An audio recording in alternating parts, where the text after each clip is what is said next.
അസ്സലാമലൈക്കും, welcome back. ഇന്നത്തേത് നമുക്ക് നോമ്പിന് വളരെ ഉപകാരപ്രദമായിട്ടുള്ള ഒരു വീഡിയോ ആയിട്ടാണ് വന്നിട്ടുള്ളത്. അധികം ആളുകളും ഇത് ചെയ്തു വെച്ചിട്ടുണ്ടാവില്ല എന്നാണ് എനിക്ക് തോന്നുന്നത്. എന്തായാലും ഇത് കൂടി നമ്മളൊന്ന് ചെയ്തു നോക്കാം. ഈ ഒരു പൊടികളിൽ നിന്ന് ഒരു ഒരു ടീസ്പൂണ് മാത്രം മതി നമ്മൾ ഏത് ഫുഡ് ഉണ്ടാക്കുമ്പോഴും അതിലേക്കൊന്ന് ചേർത്ത് കൊടുത്താൽ ഭയങ്കര സ്മെല്ലും ഭയങ്കര ടേസ്റ്റും ആയിരിക്കും. ഒരു പ്രത്യേക സ്വാദും അതുപോലെ തന്നെ നല്ലൊരു സ്മെല്ലും നമ്മുടെ ഈ ഒരു ഫുഡിനുണ്ടാവും. അപ്പോൾ ഇതുണ്ടാക്കുന്നത് എങ്ങനെയെന്ന് കണ്ടു നോക്കാം. കണ്ടുകൊണ്ടിരിക്കുമ്പോൾ നിങ്ങൾക്ക് ഇഷ്ടമാവുകയാണെങ്കിൽ നിങ്ങളുടെ എല്ലാ സപ്പോർട്ടും ഉണ്ടാവുക. അപ്പോൾ നമുക്ക് വീട്ടിലേക്ക് പോവാം. ഇപ്പോൾ ഞാൻ ഇതിന് വേണ്ടിയിട്ട് 1 കിലോ സവാള എടുത്തിട്ടുണ്ട്. ആ ഒരു തോലൊക്കെ ഒഴിവാക്കി എടുത്തിട്ടുള്ളതാണ്.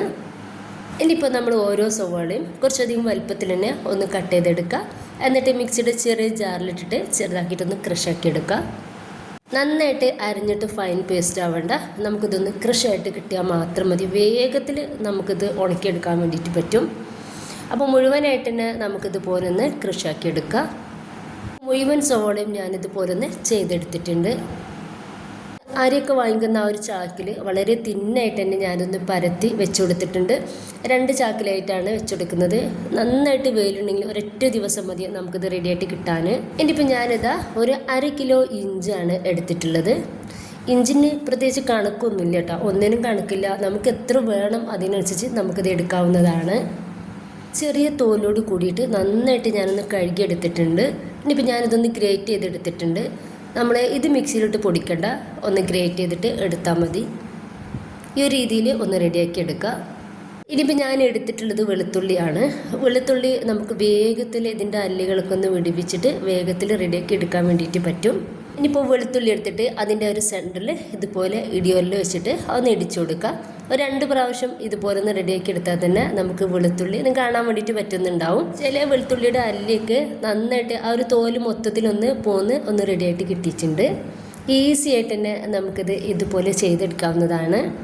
കൂടുതൽ വെളുത്തുള്ളിയൊക്കെ നമുക്ക് റെഡിയാക്കി എടുക്കുകയാണെങ്കിൽ ഇതുപോലെ ഒന്ന് ചെയ്തെടുത്താൽ മതി. വേഗത്തിൽ നമുക്ക് റെഡിയായിട്ട് കിട്ടിക്കോളും. ഇനിയിപ്പോൾ മേലെയുള്ള ആ ഒരു തോല് നമുക്കൊന്ന് ഒഴിവാക്കാം. എന്നിട്ട് ഇതുപോലെ എല്ലാ വെളുത്തുള്ളി എടുക്കുക. ഇപ്പോൾ വെളുത്തുള്ളി മുഴുവനായിട്ട് ഞാനിതുപോലെ റെഡിയാക്കിയിട്ട് അതിൻ്റെ മേലെയുള്ള തോല് ഒന്ന് ഒഴിവാക്കി കൊടുത്തിട്ടുണ്ട്. ബാക്കി തോലോട് കൂടിയിട്ട് തന്നെയാണ് എടുത്തിട്ടുള്ളത്. നന്നായിട്ട് നമുക്കിതൊന്ന് കഴുകിയെടുക്കാം. കഴുകിയിട്ട് ഒന്ന് തോത്തി കൊടുക്കുക. അപ്പം ഞാൻ ഇത് കഴുകിയിട്ട് നന്നായിട്ടൊന്ന് തോത്തി കൊടുത്തിട്ടുണ്ട്. കഴുകാതെ തോത്തി കൊടുത്താൽ എന്തായാലും അതിൽ പൂയൊക്കെ ഉണ്ടാവും കേട്ടോ. അപ്പോൾ കഴുകിയിട്ട് തന്നെ നന്നായിട്ട് തോത്തി കൊടുക്കുക. ഇപ്പം ഞാനിത് മിക്സിയുടെ ചെറിയ ജാറിലിട്ടിട്ട് ഇതുപോലെ ഒന്ന് ക്രഷാക്കി എടുത്തിട്ടുണ്ട്. തോലോട് കൂടിയിട്ടാണ് ക്രഷ് ചെയ്തെടുത്തിട്ടുള്ളത്. ആ മേൽഭാഗത്തെ തോല് മാത്രമേ നമ്മൾ ഒഴിവാക്കി എടുത്തിട്ടുള്ളൂ. ഇപ്പോൾ ഈ വെളുത്തുള്ളിയും ഇഞ്ചിയും ഞാൻ ഇതുപോലെ വലിയൊരു ബട്ടർ ഷീറ്റ് എടുത്തിട്ടുണ്ട്. അതിലേക്ക് തിന്നായിട്ട് ഞാനിതൊന്ന് പരത്തി കൊടുക്കുന്നുണ്ട്. ഇതാ 2 സൈഡിലായിട്ട് ഞാനിതൊന്ന് പരത്തി റെഡിയാക്കി വെച്ചിട്ടുണ്ട്. ആ സൈഡിൽ നമ്മൾ സവോളയും ഉണക്കാൻ വേണ്ടിയിട്ട് വെച്ചിട്ടുണ്ട്. നല്ല വെയിലുള്ള ഏരിയയിലാണെങ്കിൽ ഒരൊറ്റ ദിവസം മതി നമുക്കിതൊന്ന് ഉണങ്ങി കിട്ടാൻ വേണ്ടിയിട്ട്. നന്നായിട്ട് തിന്നായിട്ട് പരത്തിയെടുക്കുന്നത് കൊണ്ടിട്ട് തന്നെ വേഗത്തിൽ ഉണങ്ങി കിട്ടും.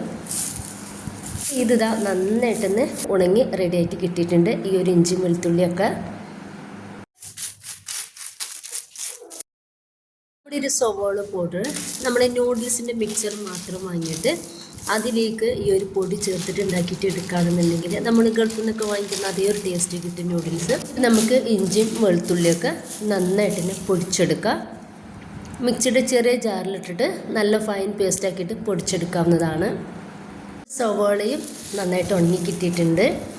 നല്ലൊരു പിങ്ക് കളറിലാണ് കേട്ടോ നമ്മുടെ ഒരു സവാള കിട്ടിയിട്ടുള്ളത്. അപ്പോൾ എൻ്റെ കയ്യിലുള്ളത് നല്ലൊരു പിങ്ക് കളർ ആയതുകൊണ്ടിട്ട് തന്നെ ഒരു പൗഡർ കാണാൻ നല്ല ഭംഗിയുണ്ട്. പക്ഷേ ഒരു ഒണിയൻ പൗഡർ എന്ന് പറഞ്ഞാൽ ഒരു പ്രത്യേക ഒരു സ്മെല്ലായിരിക്കും.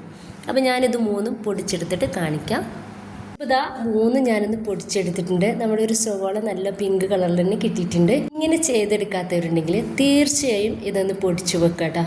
ഒരു 1/2 ടീസ്പൂൺ അല്ലെങ്കിൽ 1 ടീസ്പൂണൊക്കെ നമ്മൾ സ്നാക്സിലും ചിക്കൻ കറിയിലും ബിരിയാണിയിലും ഫിഷിലും എന്തിനും ഒന്ന് ചേർത്ത് നോക്കും. ഒരു പ്രത്യേക ടേസ്റ്റ് ആയിരിക്കും കേട്ടോ അതിനൊക്കെ. നോമ്പിന് എന്തായാലും നമുക്ക് ഉപകാരപ്പെടുന്ന നല്ലൊരു യൂസ്ഫുൾ ആയിട്ടുള്ള വീഡിയോ ആണ്. എല്ലാവരും ഉണ്ടാക്കി നോക്കുക. നിങ്ങളുടെ അഭിപ്രായങ്ങൾ കമൻ്റായിട്ട് അറിയിക്കുക. ഇഷ്ടമായിട്ടുണ്ടെങ്കിൽ നിങ്ങളുടെ എല്ലാ സപ്പോർട്ടും ഉണ്ടാവുക. ഇൻഷാ അല്ലാ. ഓക്കെ.